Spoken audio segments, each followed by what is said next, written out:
Mga 2 days ago, nagkaroon ng debate dito sa Amerika kung gaano na nga ba kamahal ang mga bilihin dito. Dahil nga nagkaroon ng debate si Trump at saka si Biden, yung kasalukuyang presidente at saka yung nakaraang presidente. Kaya magkakaalaman tayo, magkano nga ba ang mga bilihin dito? Totoo naman nagmahal.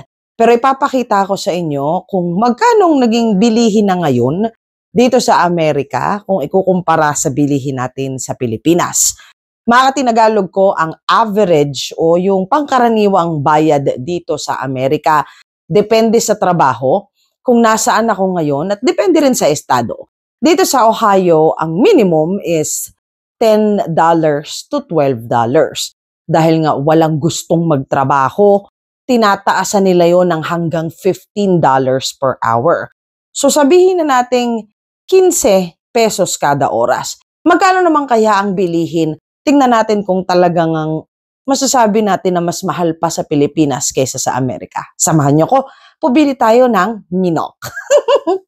A few moments later.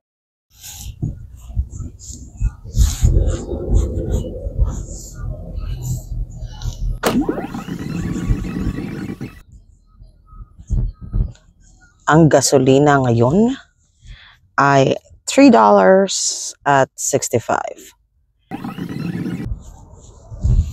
Hindi gaya sa Maynila, mga Katinagalog ko, na ang lapit-lapit lang. Tumatagal tayo ng Diyos ko, oras-oras. Dito, malayo ang agwat ng bawat isa, kagaya niyan sa grocery. Malayo-layo, pero walang traffic.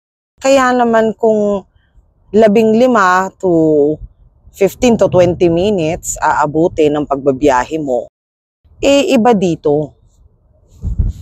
Ito ang kanilang bahay ng bumbero. Bihirang-bihira mga Katinagalog ko na nagkaka-traffic dito.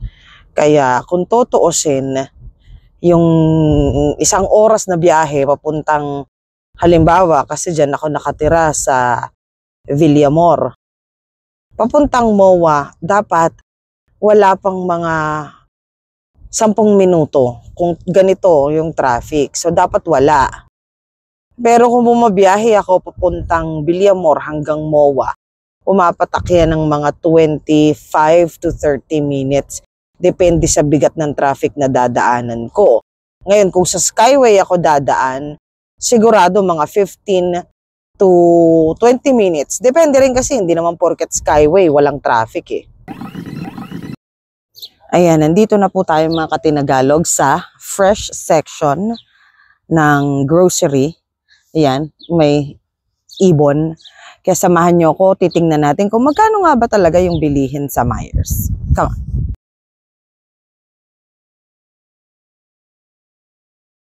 Ayan, mga Katinagalog ko, ang mais ay $1 for 8 pesos. $1 for 8 peraso. So yun nga ang sabi ko sa inyo, ang karaniwang bayad dito sa Amerika kapag nagtatrabaho ka is from $10 to $15. So ang 8 peraso nito is, yan, katumbas ng pinaka-piso. Ayan yun. So sa piso mo may 8 ka nito. Ubas. Ayan. So yung ubas na to, ang per pound niya is 2 piso. Kumbaga parang ilagay na natin sa 2 piso, ganun ang bayaran dito. So ayan.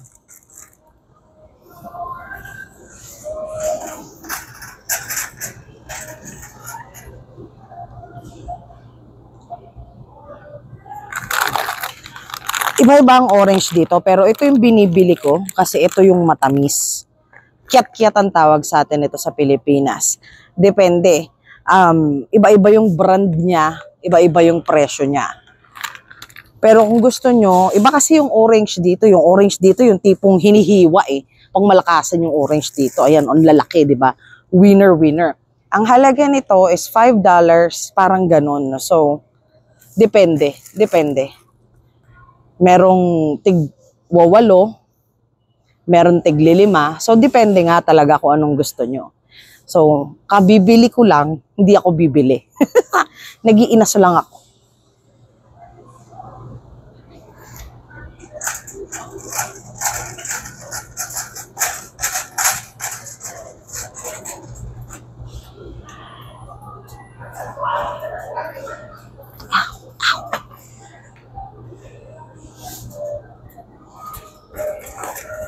Bili tayo ng manok. Hapunan. Ay, ang putla. Ayan. So, eto uulamin ko to eh. Kung makita yung presyo eh. Mamaya malalaman natin kung magkano. Tapos yung langaw, sinusundan ako. Naligo naman ako.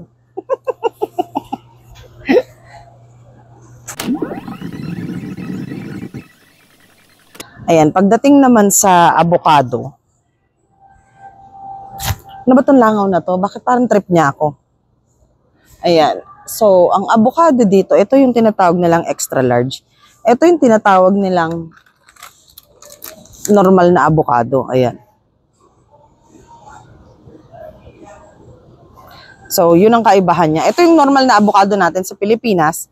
Ito yung avocado nila. Ang isa nito is $1.29. Siguro mga 60 pesos. Ganun. Pero minsan nagsisale to eh. Meron din sila dito yung tinatawag nilang large avocado. Eto. Ayan. Ito yung mga kaibahan nila, 'di ba? Large avocado. Hindi ko alam, may lasa ba to? Hindi ko alam eh. So, kabibili ko lang din ng avocado. Kaya hindi ako bibili. Punta lang dito para masyal. Wala ka nabibili.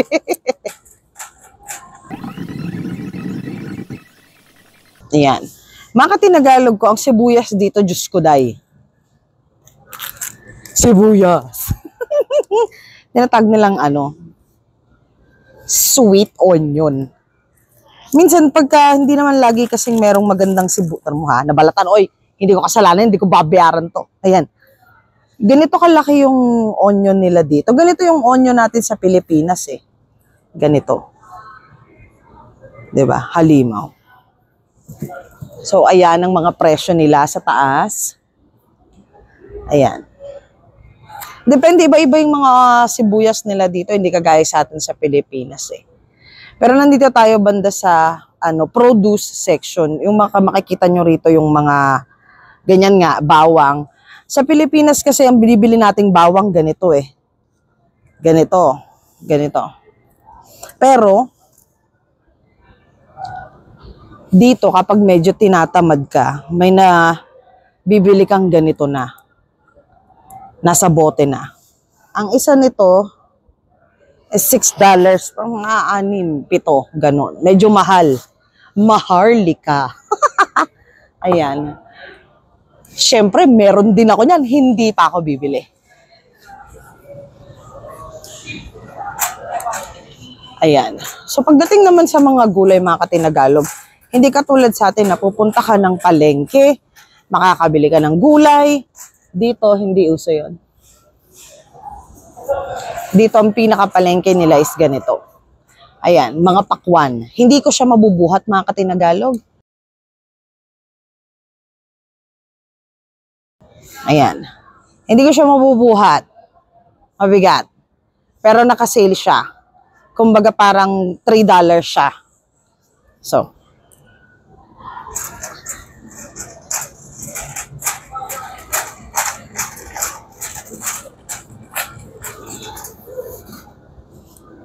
Ayan naman. So, makikita nyo, yan, mga gulay.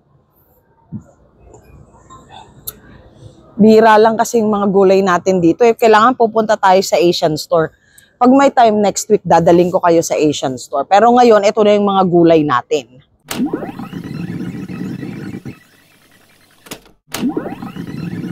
Ayan. Yan yung mga ham nila. Alam nyo naman yung mga puti, di ba? Hindi sila mahilig masyado sa kanin. Importante sa kanila yung mga sandwich, kagaya niyan. Ham, hotdog, importante sa kanila yan. Ayan. Tapos, ngayon, nakasale yung bacon. Masarap kasi dito bumibili mga katinagalog kapag ka mga nakasale. Lagi silang may sale dito. Yung ganitong bacon, yan, karaniwan mabibili siya ng $7. Ngayon, $2.10. Dalawa, 10. Sa dalawang ganito. Depende kung anong klaseng bacon gusto nyo. May bacon kasi na manipis na ganito, may bacon naman na ganito. Ayan. So, mabibili mo siya 2.10. O, diba? Malaking katipiran.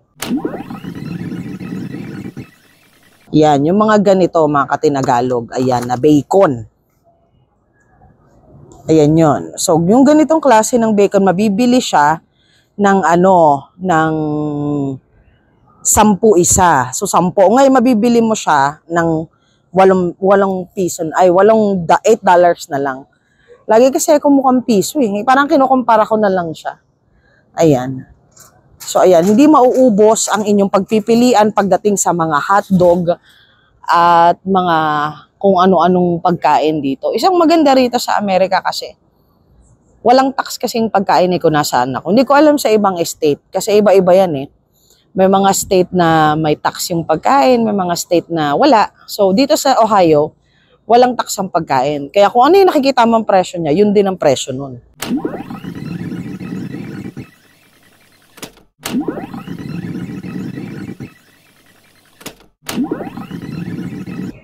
Nakarating na tayo sa aisle ng manok. Kaya ako pumunta dito dahil bibili talaga ako ng manok o chicken, gagawin kong Gordon Blue. Kaya, eto yung mga manok. Ngayon, ang presyo niya, kada pound, hindi ko alam basta, ang 2 pound is 2 kilo. So, yung ganito, mga tinagal parang hindi ko siya talaga mabuhat. Ayan.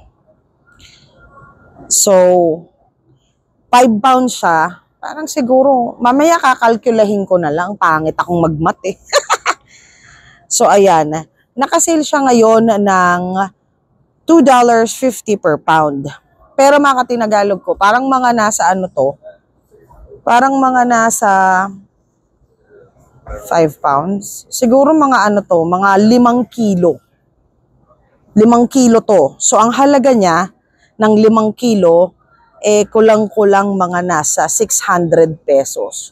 So, mamaya, hihimay-himayin natin siya. So, bibili ako nito dahil gagawa ako ng Gordon Blue. Ilalagay ko lang siya sa freezer.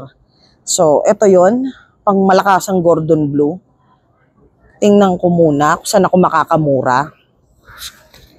Mahal tong ganito sa kanila mga katinagalog ko. Maharlika. Dahil, isa to sa mga pinakagusto nilang parte ng manok. Pero madaming mas mura. So, ito hatingnan nyo, $13 to. So, bibiling ko siya kasi, titingin muna tayo ng mas magandang size. Ito mas malaki-laki. Depende yan mga katinagalog kung gaano kalaki yung kukunin mo. So, parang mas maganda nga yung nahawakan ko. Ano ba yan? Juicy pa. Ayan. So, kukunin ko na siya kasi gagawa ako ng Gordon Blue. Pak! Ngayon, ito yung isa sa pinaka hindi nila masyadong gusto na parte ng manok dito sa Amerika. Is yung yung legs. Mga katinagalog ko, nakikita nyo, itong hindi ko mabuhat na to, ayan, 5 lang to. 5. So kung susumahin ko sa siguro mga 4-5 kilo din, 250 pesos to 300 pesos, ganito. Ganito siya. So kung ilan kayong pamilya, ewan ko lang, kasi di ba sa Pilipinas naman, iba yung pamantayan natin ng kain eh. Pero ito, parang mga nasa 250 to 275 pesos. Ganito na. Siguro mga 5-6 na kilo to. Ganon ang halaga niya. So, nasa sa inyo na yung kung paano nyo yung mat nyo. Pero, ayan nga. So, ayan ang presyo ng manok.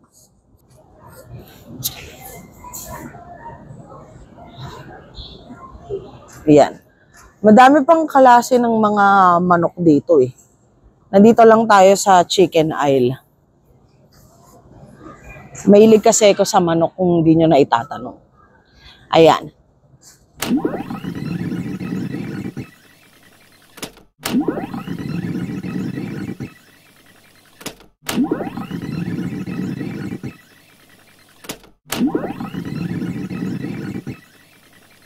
So dito naman mga katinagalog ko, makikita nyo may keso.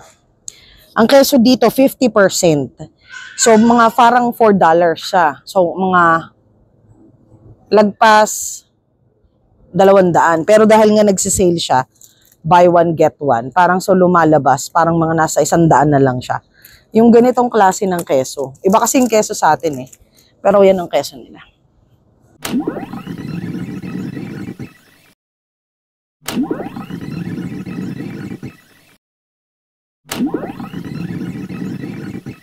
Alam nyo kung ano to, 'di ba? Tagay na, friends. Ayan.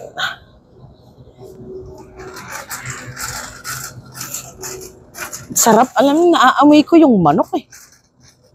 Ayan, ang aisle ng mga pangtoma. Nakikita nyo yung mga presyo. Ayan. Yan ang aisle ng mga sila Boy Tagay. Ayan yun. Aisle nila yan. Paborito. So, isa pang mga matinding pangangailangan dito ay yung mga tinapay. Ayan. Dahil nga Pilipino ko, nag-iinarte ako. Gahanap ako dahil nga hindi ako mahilig sa sa puting tinapay. Kaya ganitong tinapay ang bibiling ko. So, $4.79, siguro mga dikit sa 200. Pero mga tinagalog ko kung i-convert natin, $10 to $15 per hour yun. So, sa isang oras, kung meron kang binabayaran ka ng mga $14, ganyan, 114 ang kita mo isang araw. Ang isang tinapay, 114 Ang isang tinapay, mga katinagalog ko, na ganito, nasa halos 350 lang. So, sabihin na natin para hindi kayo mahirapan. Kumikita tayo ng 140, sabihin natin kunyari peso, no? 140 peso ang kinikita natin sa isang araw. Ang tinapay na ganito ay 4 na piso. Sa isang pamilya siguro kaya isang kainan to. Depende kung mga nasa 5 lang kayo sa pamilya. Kaya to. Kaya to isang kainan. So, 3 piso. So, meron ka pang mga nasa magkano? 111 pa. Tingnan ko muna expiration dahil choosy ko. Ay, July 4. Whistle bomb. Hindi ko ito nauubos. Ay, June 27. Parang expired na yun Pwede pa yan sa atin nga kahit na July 7. Pwede na to July 7. Okay. Oh my goodness. Buy 2, get 1 free. Ayan. So, bibili ka ng dalawa nito. Bumili ka ng dalawa, di 8. O, libre isa. O, naku, Diyos ko. Papadala ko. Alam mo dito, napapadala sa Pilipinas kasi nadudurog.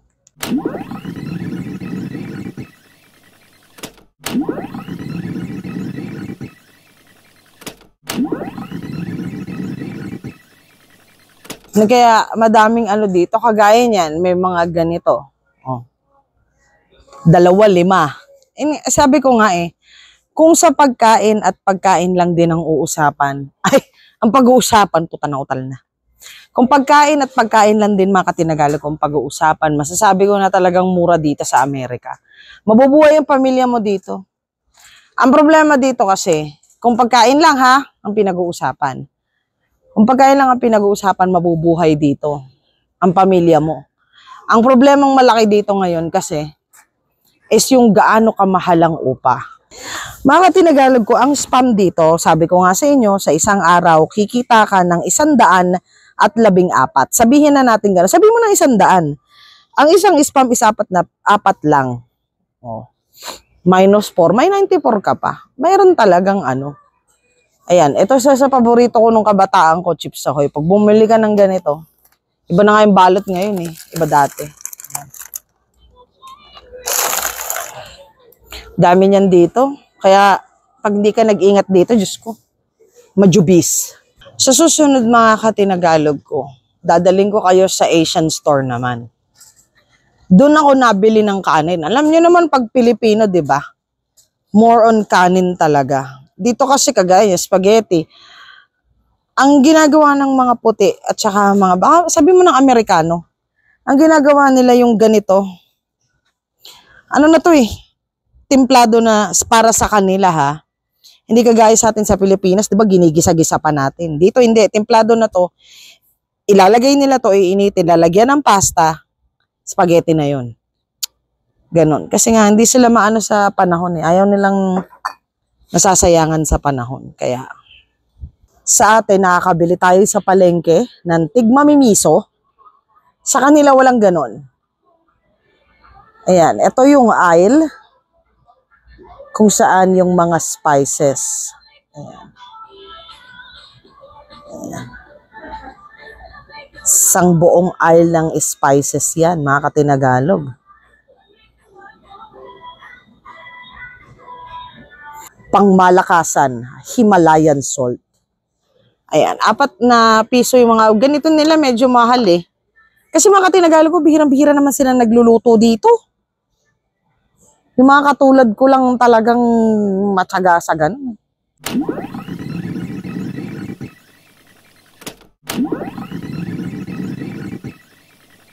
Ayan. Oh. Ano to eh? Gelatin. Ayan o. Piso. Sabi ko nga, kung kumikita ka ng 100, kung pagkain lang, mapapamura ka.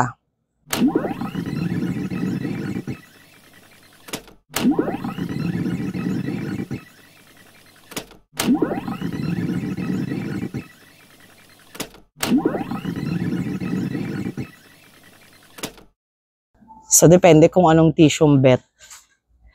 Pero, dahil nga Pilipina tayo, hindi tayo nagtitissue. See how the difference is? You're like running everywhere. You're like this. They can't see nothing. This is probably the part, well, I can use. Seriously. Except when I was talking.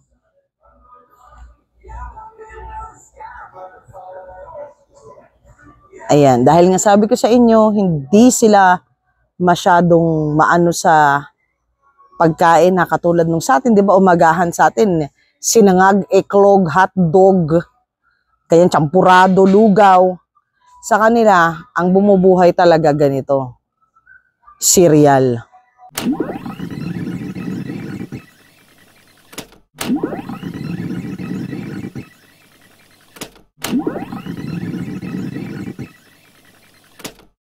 Isa sa mga gusto pa rin nilang kinakain.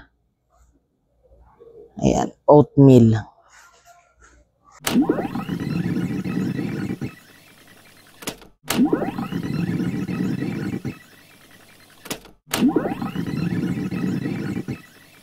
Hindi naman natin masyadong ano yan kasi hindi naman tayo nagtitissue eh. Kape. Yan. Ganito ang kape nila dito. Ayan. Diyos ko pang, hindi mo ako nagkakape kasi. Yung ganyang kalalaking kape, mga, ayan, depende. May decaf, may keme, 9 na piso. Hindi mo naman agad mauubos yan. Kung yayamanin ng mga gustong mag-iinom, may pa Starbucks si Mayor. Ayan.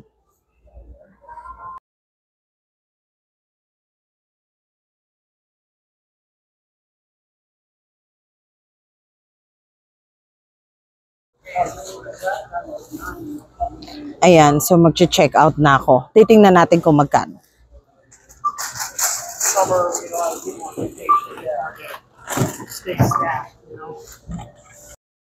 Ayan, so nakalatag na lahat doon. Hihintayin na lang natin kung magkano. Hintayin nyo mamaya. A few moments later. Ayan, mga katinagalog ko, pumatak ng $64 yung mga binili ko. Sa normal na araw, aabutin to sa akin ng mga 2-3 araw. Minsan 4, depende. Pero yung mga drinks, matagal yun. Mga 2 linggo kung yuyok-yukin yun. So, dahil nga, ang kita ko ngayong araw, sabihin na natin is $100. Etong pinamili ko is nasa 64. So, makikita nyo na kung pagkain lang ang poproblemahin dito sa Amerika, walang problema. Kasi, kayang-kaya makaanan ng isang pamilya. Lalo na kung dalawang mag-asawa yung, mag-asawa yung magtatrabaho. Kasi, kung tig-100 sila, di 200, yun nga lang. Ikukwento ko sa inyo next time kung magkano naman yung upa. Kasi ang kuryente rito halos pamigay. Kasi nga 'di ba, nahirapan ako makatinagalog sa init. So, hindi naman mainit dito sa Ohio pero laging bukas yung aircon ko, centralized. Ngayon, yung binabayaran kong kuryente is mga nasa 80 isang buwan. So, kayang-kaya na yung kita, yung tubig, mga kung ano-ano, wala pang 100. So, 200 yun. Ang madugo rito yung internet kasi dito, medyo mahal-mahal yung internet, 100. So, sa 14 araw, sa mga kinsenas, meron akong mga 7 hanggang, mga maitatabi ko siguro mga 700, ganun. Kung kung normal na araw yun. Pero magarbong kainan na yun. Kaya sa susunod na pagkikita natin mga katinagalog ko, ikukwento ko naman sa inyo at dadalahin ko naman kayo sa mga pasyalan naman dito. Kasi baka sabihin nyo naman, matagal-tagal akong Kaya maraming salamat mga katinagalog ko sa pagsama ninyo sa isa na makakaibang segment natin sa araw na ito. Magkita-kita pong muli tayo next time mga katinagalog.